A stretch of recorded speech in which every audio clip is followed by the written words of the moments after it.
हम में से ज्यादातर लोग अपनी जिंदगी में असफल इसलिए नहीं होते क्योंकि उनमें काबिलियत नहीं होती, बल्कि इसलिए होते हैं क्योंकि उनके अंदर अहंकार बहुत ज्यादा होता है। अहंकार हमें यह सिखाता है कि मैं सबसे बेहतर हूं, मुझे किसी की जरूरत नहीं, मुझे पहले से सब आता है। और यहीं से जिंदगी धीरे धीरे नीचे गिरना शुरू करती है।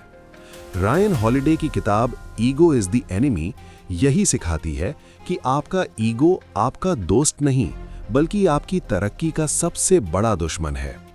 ईगो क्या है? ईगो सिर्फ घमंड नहीं होता।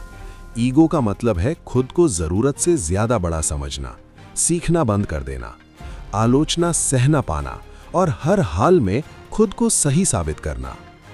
ईगो आपको स्पेशल होने का एहसास देता है, लेकिन हकीकत में वही ईगो आपको अकेला और कमजोर बना देता है। शुरुआत में ईगो सबसे ज्यादा खतरनाक होता है। जब इंसान कुछ नया शुरू करता है, थोड़ी सी तारीफ मिलती है, थोड़ी सी पहचान मिलती है और ईगो पैदा हो जाता है। इंसान सोचने लगता है कि अब मुझे सब आता है, अब मुझे किसी से सीखने की जरूरत नहीं, और यही सोच उसकी ग्रोथ को वहीं रोक देती है। जो इंसान सीखना बंद कर देता है, वो उसी दिन गिरना शुरू कर देता है। ईगो आपको जल्दी जीत का नशा देता है। वो शॉर्टकट दिखाता है। वो कहता है मेहनत की जरूरत नहीं है, धैर्य बेकार है, जल्दी नाम चाहिए, जल्दी पैसा चाहिए। लेकिन रायन हॉलिडे कहते हैं जो लोग जल्दी ऊपर जाते हैं वो उतनी ही तेजी से नीचे भी गिरते हैं। असली लोग धीरे चलते हैं, सीखते रहते हैं और खुद को छोटा मानते हैं। ईगो आपको असफलता से डराता है। वो कहता है अगर फेल हो गए तो लोग क्या कहेंगे, इज्जत चली जाएगी, इसलिए लोग कोशिश ही नहीं करते। लेकिन सच ये है, ईगो असफलता से नहीं डरता, ईगो शर्म से डरता है।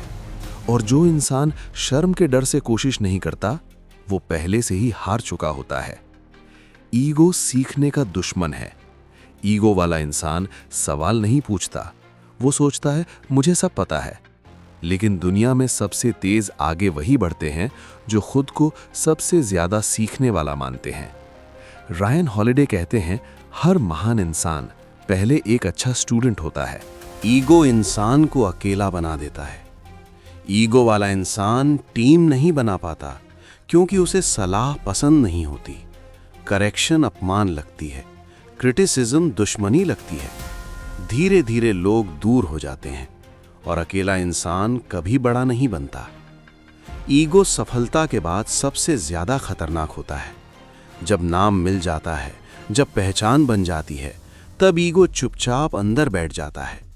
इंसान सोचता है कि अब मैं गिर नहीं सकता, लेकिन इतिहास गवाह है सबसे बड़ी गिरावट सबसे ऊंचाई से ही होती है।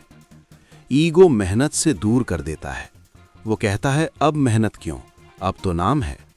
लेकिन जो इंसान मेहनत छोड़ देता है, वो अपने पतन पर खुद साइन कर देता है। सफल लोग सफल होने के बाद और ज्यादा हम्बल हो जाते हैं। ईगो और गुस्सा। ईगो वाला इंसान छोटी छोटी बातों पर गुस्सा हो जाता है क्योंकि उसका ईगो हर बात को पर्सनल लेता है। लेकिन मजबूत इंसान वो होता है जो हर बात को जरूरी नहीं समझता। साइलेंस भी एक ताकत है। ईगो का इलाज क्या है? रायन हॉलिडे एक ही इलाज बताते हैं, ह्यूमिलिटी। खुद को छोटा मानो, हर दिन सीखो, क्रिटिसिज्म को अपनाओ, काम को बोलने दो, खुद को नहीं। जब आप हम्बल होते हो तो जिंदगी खुद आपको ऊपर उठा देती है। प्रोसेस से प्यार करो, प्रेज से नहीं। ईगो प्रेज चाहता है, सफलता प्रोसेस से आती है। जो इंसान सिर्फ रिजल्ट के पीछे भागता है वो थक जाता है। जो इंसान प्रोसेस से प्यार करता है वो लेजेंड बन जाता है।